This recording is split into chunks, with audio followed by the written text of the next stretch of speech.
Hello guys, Krishika this side.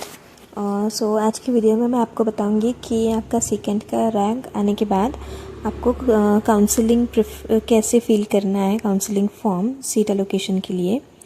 तो सबसे पहले आप अपना क्रोम ओपन कर लीजिए।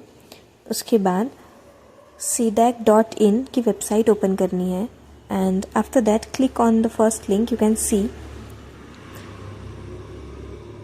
सॉरी गाइस, सीकैट की जो सीडैक की जो ऑफिशियल वेबसाइट है आपको वो फिल करनी है, उसको लॉगिन में करना है।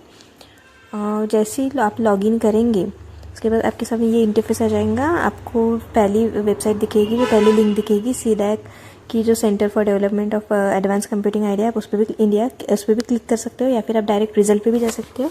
मैं डायरेक्ट रिजल्ट पे जाके आपको दिखाती हूँ। तो जैसे ही हम रिजल्ट पे क्लिक करेंगे उसके बाद हमारे सामने कुछ ऐसा इंटरफेस आ जाएगा। ये सीडैक की ऑफिशियल वेबसाइट का इंटरफेस है। फिर जैसे ही आप उसको स्क्रॉल करेंगे तो आपको यहाँ अनाउंसमेंट में दिखेगा कि हमारा सीकैट का जो रैंक है वो ऑलरेडी डिक्लेयर हो चुका है। तो जब वहाँ क्लिक हियर लिखा है, आपको वहाँ क्लिक करना है। अब जैसे ही आप क्लिक हेयर पे क्लिक करते हो आपके सामने दूसरा इंटरफेस आ जाएगा और यहाँ आपको दिखेगा CCAT counselling and seat allocation for August 2025 batch. तो यहाँ आपको आपका फॉर्म नंबर डालना है, जो आपने सीकैट का एग्ज़ाम दिया तब जो फॉर्म नंबर था वो, और यहाँ आपको आपका पासवर्ड डालना है। जो भी आपने सीकैट का एग्ज़ाम फॉर्म फिल करते टाइम जो पासवर्ड बनाया था वो, अगर आपको याद नहीं है तो आप फॉरगॉट पासवर्ड भी कर सकते हो। उसके बाद आपको ये I am not robot page check कर लेना है। राइट क्लिक हो गया। अब आपको लॉगिन करना है।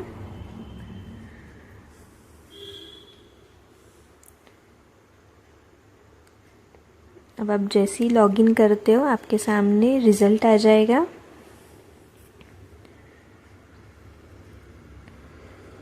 तो ये हमारा सीकैट का रिज़ल्ट आ गया है अगस्त बैच का, जो 2025 बैच का। तो आप देख सकते हैं कि मेरा ए और बी का जो रैंक है वो है 5601 और ए प्लस बी प्लस सी का जो रैंक है वो है 447। अब मुझे क्योंकि ईएसडी लेना है, जो इलेक्ट्रॉनिक का पार्ट है, जिसके लिए मुझे ए बी और सी चाहिए, तो मेरा वो रैंक ठीक है। तो अब यहाँ आपको ब्लू बॉक्स में दिखेगा कि click here for choice filling. तो आपको वहाँ क्लिक करना है आपको चॉइस फिलिंग के लिए।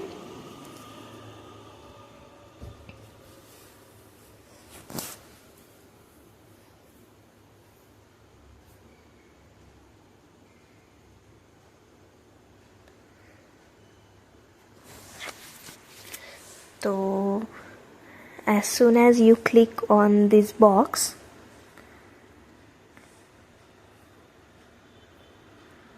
हमारे सामने ऐसा इंटरफेस ओपन हो जाएगा। अब आपके इसमें नहीं होगा, आपके इसमें ब्लैंक आएगा क्योंकि मैंने पहले से भर के रखा है। तो अब आप देखेंगे कि यहाँ है सिलेक्ट कोर्स, तो आपको सिलेक्ट कोर्स पे क्लिक करना है। उसके बाद आपको जो भी कोर्स सिलेक्ट करना है उसको सिलेक्ट कर सकते हैं। जैसे अब मैंने यहाँ ईएसडी करके रखा है, लेकिन अगर किसी को डैक करना है या कोई और चलो डैक करना है तो ये डैक पे क्लिक करेंगे। उसके बाद आपको फिर सिलेक्ट सेंटर पे आना है। उसके बाद आपको जो भी अपना फर्स्ट प्रेफरेंस देना है उसके हिसाब से आप अपना सेंटर सिलेक्ट करेंगे। जैसे मैंने सनबीम पुणे किया है। अब ये होने के बाद हमको ऐड करना है। जब तक हम ऐड नहीं करेंगे तो आपका आएगा नहीं वो। अब जैसे ही ऐड करते हैं आप देख सकते हैं सबसे नीचे में मेरा PG DAC Sunbeam Pune add हो चुका है। अब अगर मुझे कोई और ऐड करना है, आप जितने चाहे उतने ऐड कर सकते हैं। अब मुझे वीएलएस ऐड करना है तो मैंने वीएलएस ऐड कर दिया, और मुझे सेंटर चाहिए था उसके लिए, जैसे मुझे उसका सेंटर चाहिए था पुणे में ही चाहिए था सीडैक का, तो मैंने उसको सिलेक्ट कर लिया है। उसको सिलेक्ट करने के बाद मैंने उसको ऐड कर दिया है। तो आप देख सकते हैं कि डैक के नीचे मेरा वीएलएस आ गया है। तो आप जो प्रेफरेंस पहले देंगे आपको उसको पहले सिलेक्ट करना है। तो ठीक है। लेकिन अगर आपको लगता है कि अब मुझे ये सबसे पहले ऊपर जो मैंने नीचे सिलेक्ट किया, मुझे वो ऊपर चाहिए, जैसे कि आप देख सकते हैं कि मैंने सेकंड पे सीडैक पुणे सिलेक्ट किया है ईएसडी के लिए, लेकिन अब मुझे वो ऊपर चाहिए। तो अब मैं उसको अप कर दूँगी तो वो फर्स्ट पे आ जाएगा, अगर मैं डाउन करूँगी तो वो सेकेंड पे आ जाएगा। ठीक है।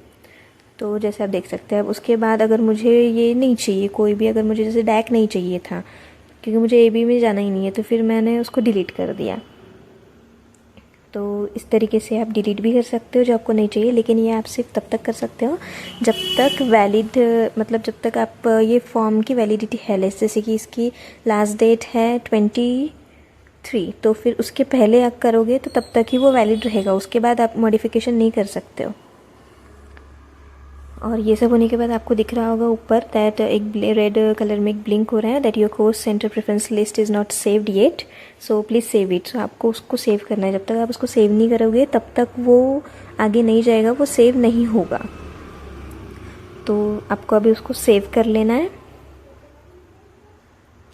और जब तक सेव नहीं है तब तक ये सब ऐसे पिंक कलर में आ रहा है, जैसे ही सेव हो जाएगा वो वाइट कलर में आ जाएगा। यहाँ आपको ओके क्लिक कर लेना है।